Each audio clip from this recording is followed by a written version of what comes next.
Delighted to say Benedict Spence is still here. We locked the studio door to keep him. Conservative commentator. Give us his tuppence wealth and everything. Can I give people some advice there, Benedict, before I bring you in? Which is, if you're going to come as a guest on the show, as the Labour MP Carl Turner jested, best make sure your wife's not listening, eh? Because he was talking about how the next Labour leader, he wants Keir Starmer to stay on. If you missed it, worth a listen.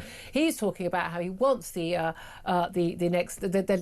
Starmer to stay on as Prime Minister and to succeed. We got into a conversation about who the next leader would be, and I said, well, it'd be a white straight man. Of course it would be. And he said, no, we think we need a woman. I just said, why do you think Labour always says a woman would be better? Why? And he was explaining how, women, like his wife, have all these certain traits and be much better. Calm, docile. Calm. Yeah, we're calm, docile. We're good at, and I'm thinking, well, I don't recognise that trait in me. He did just send me a message saying, I won't tell you the exact words his wife used to him because I don't think I can repeat those on there.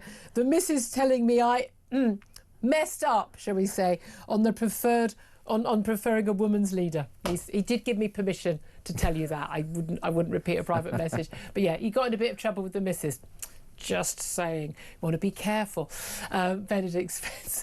Let's go back to the substantive issue here. Thank you for not making me talk about women and what their traits are. Please don't do that. In big trouble. For the love of God, man. For the love of God. I might say what I actually think. Yeah, exactly. It's a by-election in Gorton and Denton. It could be as soon as the 26th of Feb. I mean, it could be in a month's time. But basically, there's going to be a by-election because this former health minister stood down because he got done for some dodgy texts and WhatsApps. I don't think people should be ousted for private messages, otherwise I'll be out of a job very soon as well. But basically, the person who wanted to stand was Andy Burnham, but he's the very successful, very popular mayor of Greater Manchester, won on a landslide back in the spring of 2024. Only 2 years into his job, it's the second term. He says, I want to run for the by-election for this MP job. I want to be back in Westminster. We all know why he wants to be back in Westminster, because he wants to run for leadership against Keir Starmer in the event of the local elections, as everyone expects, Scottish and Welsh elections being an absolute trouncing of the Labour Party. However, he had to, under Labour Party rules, ask permission from the Labour ruling body, the NEC. They met yesterday, 10 of them. Keir Starmer happening to be there, not busy dealing with world affairs, happened to be there, and they decided that no, by 8-1 votes, 1 abstention, the Shabana Mahmood, the chair of the meeting, that he could not stand. Their argument being, and Keir Starmer's out and about today saying this, that they blocked him, saying a by-election for the role of Manchester Mayor, because he couldn't be both MP and be Mayor of Manchester, was unnecessary. He said Burnham was doing a great job as Manchester Mayor. He said, but having an election for the Mayor of Manchester, which is not necessary, would divert our resources away from the elections that we must have, then we must fight and win. And he says they must be focused on the elections, local elections. Also, there's a £4 million bill for Manchester taxpayers if there's a by-election. Perfectly good reason, fair enough, move on, right? Up to a point, yes. I mean, these are legitimate reasons. I mean, the cost is not a legitimate reason, I don't think. Yeah, as Carl Turner, your guest earlier, said, democracy is important and it's also very expensive, and that's kind of how we do it. We accept that actually you don't have a dictatorship just because it's cheaper to. That's not how it works at all. Although they tend not to work out cheaper, what with all the palaces and the killing. That's true, actually. That's a good point. When you're sat there looking at the Dacia on the Black Sea going, oh, that was rather expensive, wasn't it? When they're fleeing to Switzerland in the back of a... Well, anyway, we're getting slightly off topic and thinking about how it's actually going to end for Keir Starmer. It's one of those things where you better hope that they have a very good candidate for this by-election, because they are going to look like MUGS if they lose it to Reform or the Greens, both of which are real possibilities.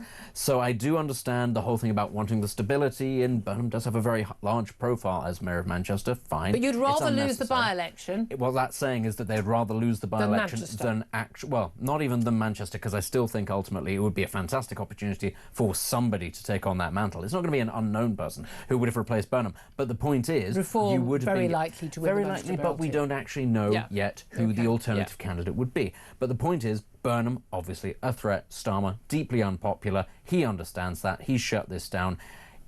Burnham, let's say he had been elected, because there's nothing to say he actually would have won the election, because Reform would have thrown the kitchen sink at that, and I reckon actually the Greens would have as well. Absolutely. Had he been elected, absolutely. Had he won it and become an MP, and then challenged Starmer, and then won, he doesn't actually fix any of the underlying problems for the Labour Party. What he does do is he gives them a much more personable leader, he gives them a little bit of a shot in the arm, he gives them a little bit more energy, But the fundamental problems are still the makeup of the parliamentary party. That wouldn't have been changed at all. So we'd have had a little sort of bounce, a bit like when a new manager comes in at a football club. You get that sort of new manager feel. Everybody's a bit more invigorated. You get 3 wins on the bounce. You think, oh, maybe it's changed, and then no, because the players still aren't good enough. And that's ultimately what we're talking about. The players are not good enough. He's run for this job twice before, and he was nicknamed Flip-Flop Andy because he was a Blairite, he was left, he was like, no one really knows what he stood for. Great eyelashes, though. I mean, God. Great eyelashes. Give him credit. He's got great eyelashes. I really like the guy. He's very personable. He is a nice man. He's very. He's a good communicator. I mean, Keir Starmer. I mean, whenever he starts speaking, I mean, genuinely, you just sort of lose the will to live. And he was like he's making a major statement, and often you think, well, did he say something important? I couldn't stay away. Whereas Andy Burnham is just very personable. He played a blinder during the lockdown on behalf of the people of Greater Manchester who weren't getting the help that other, London would have got more obviously because the whole, Westminster so focused on London. So he's good at that. However, major issues against him. Okay, he's flip-flop Andy. He's further to the left. Yeah. Apparently in talks, Angela Rayner back as Deputy Prime Minister. She wants to be the kingmaker. She can bring all our little supporters. Ed Miliband, who denies this, of course. Ed Miliband, the lunatic Net Zero Secretary, as the Chancellor. You thought Rachel Reeves was bad? Who can't sodding add up and hasn't got a clue what she's doing, doesn't even know what job she's done. Seriously? Ed, I mean, genuinely, the country is finished in a week. I give it a week. I was going to say, the options are one Chancellor who has to count on her fingers and another one who says, baby, where we're going, we don't need fingers. We're all going to be dead. I mean, seriously, we'll be back in caves by the end of the week, guys. Honestly. The bond market. Andy Burnham thinks we shouldn't have to rely on the bond markets. I hate to tell you, mate, all governments rely on the bond markets. It's how you pay for everything, mate. And he genuinely thinks, we can tax more rich people. They're all gone. There aren't enough of them, and they'll go. There is nothing that would get better other than a little bit of the PR from Andy Burnham. Now, I am told reliably by someone in his circle that Andy Burnham is having a meeting today with his allies, with his advisors about what to do next. Now, he must have known there was a jolly good chance that if he put his hat in the ring to run for this seat, Gorton and Denton, in the Manchester area, of course, that he would be blocked by the Prime Minister from standing. He must have had, plan B. But he could be blocked every single time. You can. Because there is a rule in the Labour Party, you cannot run for a seat and be a mayor. The thing is, if he keeps on doing this and people keep on giving up their seats for him, it does, I think, begin to demonstrate that people are deeply unhappy with Keir Starmer. But of course, that's only about getting onto the selection process. Actually, if he were to then stand... I mean, there was the talk about Clive Lewis giving up his seat in Norwich South, and you just think... Actually, I know that Norwich is like a little sort of bastion of left-wingness in what is becoming a quite, stark sea of turquoise in East Anglia. But again, I think that those people would look at that and go, hang on, we really are being taken from MUGS here. How many Labour MPs are willing to give up their pay? There's at least 2. But they're doing that on the promise that this one is Andrew obviously... Gwynn basically was being forced out anyway. And Clive Lewis Here's would be the other doing thing. it on the promise that something else would come along. This is best for the Labour Party, whatever, best for the country. Is it best for, most importantly, Keir Starmer? Does this weaken him? Does this strengthen him? Everything weakens Keir Starmer at this moment. Keir Starmer I've got to be. He wakes up in the morning and sees the weakness. It's one of those where ultimately the only play where this works out for Keir Starmer is actually quite a difficult one. It would have been to have let Burnham run and hope against hope that he then lost the seat. Because then, of course, he's completely neutered. Every time he's I did my best. Exactly. And, of course, there are ways of making that more likely. You make sure that the resources aren't there. People aren't available to come and do photo shoots, all that sort of thing. And, I don't know, maybe you release something particularly unpopular that week about what the party's been up to. Well, I tell you what, another thing you can focus on, again, a lot of people, Maggie Oliver, who's just been brilliant on this issue on the grooming gangs, they consider Andy Burnham to be part of the problem. She was the one who exposed the Rochdale, in the Greater Manchester area, grooming gang scandal. And she's gone to him many times. She has said repeatedly that, he was someone who was blocking a public inquiry, blocking this, blocking that, and actually he's part of the problem, not part of the solution. That is a big issue for a lot of people. That's the sort of thing that swings elections on the balance, doesn't it? OK, so, the key thing is with the Prime Minister, he's off to China. You mentioned a little bit earlier, he's off to China today. I remember thinking back to 1990, because I'm that old, Margaret Thatcher, there actually was a leadership contest in process, and there everything's so fine. I'm off in in Paris, and then of course things we fight on. Things didn't go quite according to plan. Matt, perhaps not a good idea. We know never hear Keir out the country, but interestingly, bit of a worry being in China after, as you mentioned earlier, this purge by Xi Jinping. Now, no, there was a big debate on the sort of lefty social media yesterday about why is everyone talking about Andy Burnham? The big story is what's happening in America with the ICE agents slaughtering people. Donald Trump's a fascist, blah, blah, blah. And I couldn't be bothered, but I should have messaged. I think you'll find, in terms of things that will actually affect our lives in the future and the world, Xi Jinping, the president of China, having basically ousted now every single one of anyone who had any chance of having any sort of senior military role. Well, not just military. I mean, basically, there's the Politburo, effectively equivalent, isn't there? The Chinese Communist Party, and then there's the military, and they're basically in charge of everything. He's purged the final general, a childhood friend, apparently. He's purged him. He's the last of the purges. I mean, everyone is gone. It's just Xi Jinping, full stop now. That's going to have a different policy. It's really interesting because Xi Jinping came to power on the basis that he made friends throughout the military. The military was his big backers. And now, as you say, he is going sort of from door to door. But of course, a lot of this is based on the idea that, look, the official line that's coming out, well, not the official line, but the one that's being spun to the press is these people were talking to the United States and they were giving away nuclear secrets and strategic secrets. Is that likely? Almost certainly not. It sounds like the sort of thing you'd come up with if you wanted an excuse for getting rid of your top generals. The other suggestion is these people were trying to move against Xi Jinping. There is a lot of factionalism. Xi Jinping is not a dictator in the truest sense. There is a bit like in the Labour Party. There are lots of factions, lots of different competing groups of people that all want different things within the sort of the broad remit of communism. Xi Jinping has been in a bit of a precarious situation, which is why he keeps on having to shore up his power, because if he takes his eye off the ball for 2 seconds, there's another faction coming for him. Starmer is walking into this situation at the most febrile time when there are all kinds of rumours swirling about what actually happened. He thinks the Chinese are our friends and we should give them a nice big embassy in the heart now, of our I'm not even sure Xi Jinping remembers that Keir Starmer is coming because he has much bigger problems going on. I mean, he doesn't even stay in the same place more than 2 nights in a row. So it'll be quite difficult to have that meeting. But exactly. Is it going to be a long white table like Putin's got? There's a very funny meme going around at the moment, which is the only other general left in China is at one end of the Putin table and Xi Jinping's there with a megaphone telling him... This is the thing. Once again, Keir Starmer, we've got a load of problems going on in this country, and Keir Starmer is off gallivanting around the world, and again, kowtowing, we use that phrase a lot because it's true, to the Chinese. I mean, again, but absolutely fascinating. The other big story, it was fascinating, these ICE agents, another protester, this is Alex Pretty, he has been killed by ICE agents in Minneapolis. These ICE agents are working around the entire country.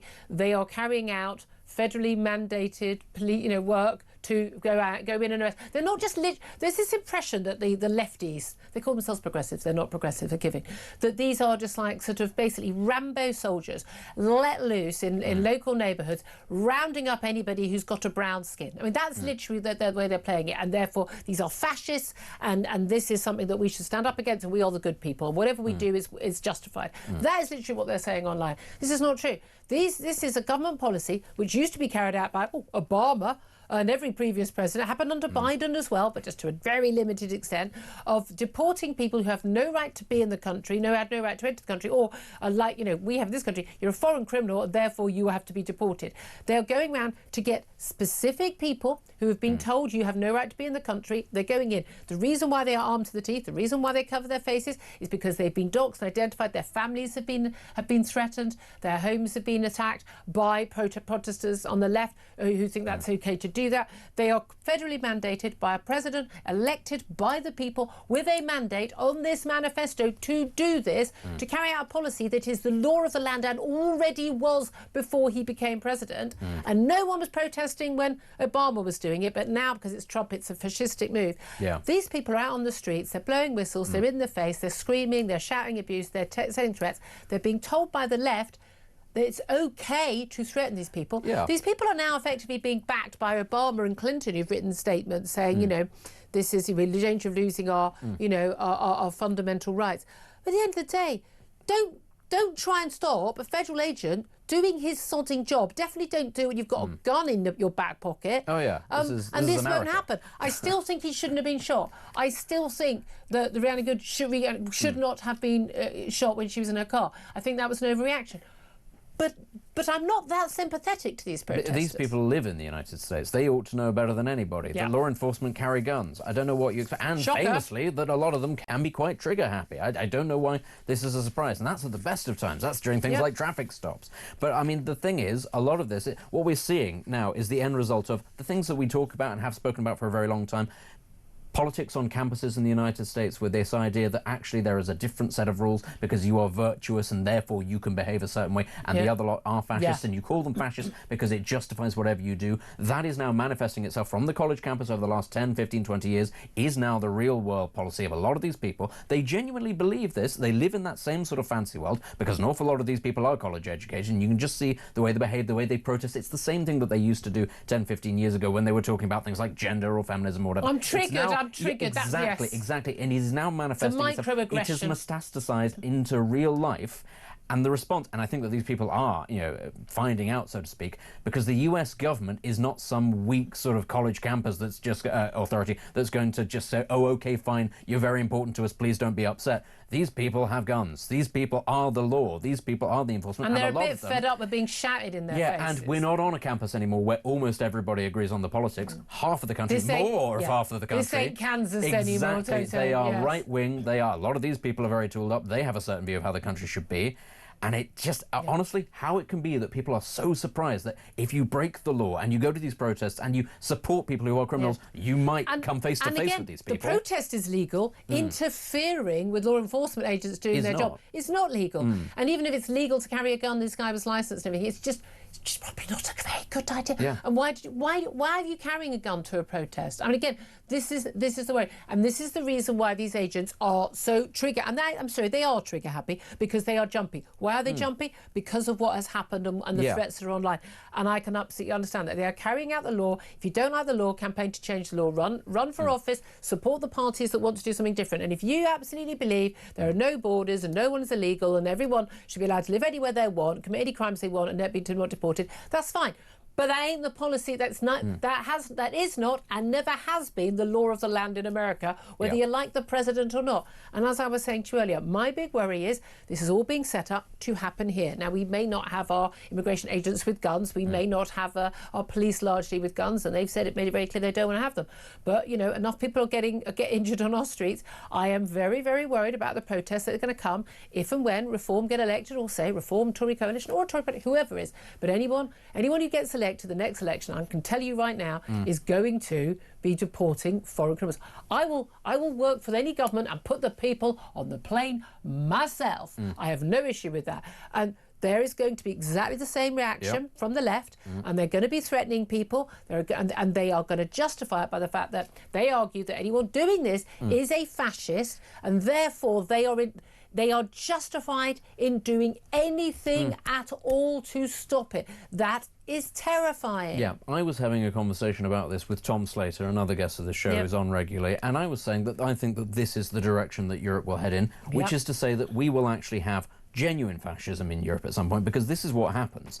When left-wing organisations behave like that, normal people get fed up. They see law and order breaking down, and the state gets fed up because it feels hamstrung. What then fills that void? It is right-wing organised groups. That is literally how Mussolini came to power. It is literally how Franco did. It is the left-wing. It was the BLMs. It was Antifa. Fascism is a reaction. It's the pro-Palestinian mob. They're all the same. Is a reactionary ideology from people who are fed up and want the restoration of law and order. With that comes nasty elements, of course. You need to keep law and order. If the left has pushed you to a certain extreme, people will open the door to right-wing extremists, because they do justifiably look at the two and go, at least that one promises me law and order. Yeah, that is the choice that you don't want to force people to. Yeah. But then when you go around calling Nigel Farage a fascist and a Nazi, which has been going far right, I mean, they will think I'm those things as well. My views are they are so mainstream. If you go back to like 1997, my views haven't really changed.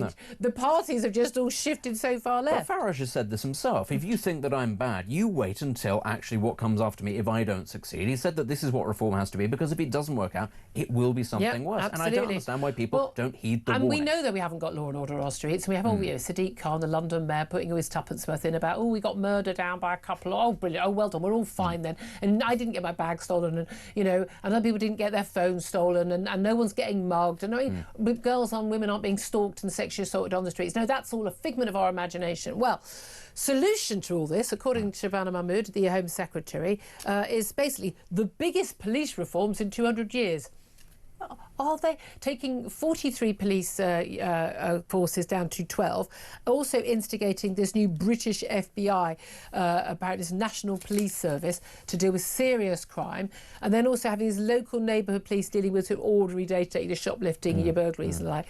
And we're told this is going to, it's going to save money, it's going to be more police on the streets. I mean, I think we know it's not going to save money. I think we know it's not going to be more police on the streets. I think we know it's not going to end up happening exactly as she says it's going to happen. And things are going to get all bogged down in the reforms. And they're going. This has been tried and announced. I mean, there's a really interesting piece by Robert Colville, who is a very, very, very wise soul at the a think tank, and also writes the Sunday Times. And he's pointed out something like this was tried by Charles Clarke Labour in 2006, similar announcements 1995, 2004, 2011 and 2016, and there may have been others. This keeps on happening, but it doesn't actually solve crime. We just need more police officers solving the crimes we actually care about. Oh yeah, she also says she's going to get rid of non-crime hate incidents. No, she's not. 2 Tory Home Secretaries tried that, didn't happen. Yeah, honestly, it's all you hear is the talk about how these reforms are ultimately going to be the thing that improves policing, when actually what it is about policing is resources. It's people able to attend incidents like this. And I don't see how it is that, streamlining all of these police forces by amalgamating them into larger groups, with therefore more people with more oversight over fewer officers, because that is what will happen, having to cover more territory. That is not going to make it easy. If anything, you need to be breaking them down into more so that you can target these things more. And then the idea of some sort of overarching FBI, what's that going to be used against? Well, honestly, we all know what that's going to be used against. That's people saying things online. That's what it always ends up being. I tell you what, you could improve police efficiency simply, genuinely, by teach them all to touch type and having everything seriously though, and having everything online instead of them writing everything down. It's the biggest waste of time. The amount of time that's spent on admin and form filling that does no service to justice is absolute joke. Here's an idea: if you caught some criminals and actually put them behind bars, there wouldn't be so much crime, because the criminals would be behind bars, because half of all crime is committed by about 100,000 people. Just a thought, Home Secretary. Throwing that mad idea out there. I'd love to hear your thoughts on all the big topics, in particular about Andy Burnham, in particular also about the ICE agents. I'd love to know what you make of those particular stories, but as you know, the phone lines are open to you to have your say on anything you want to talk about. 0344 499 1000. Get in touch and we'll hear your calls up next. This is Talk.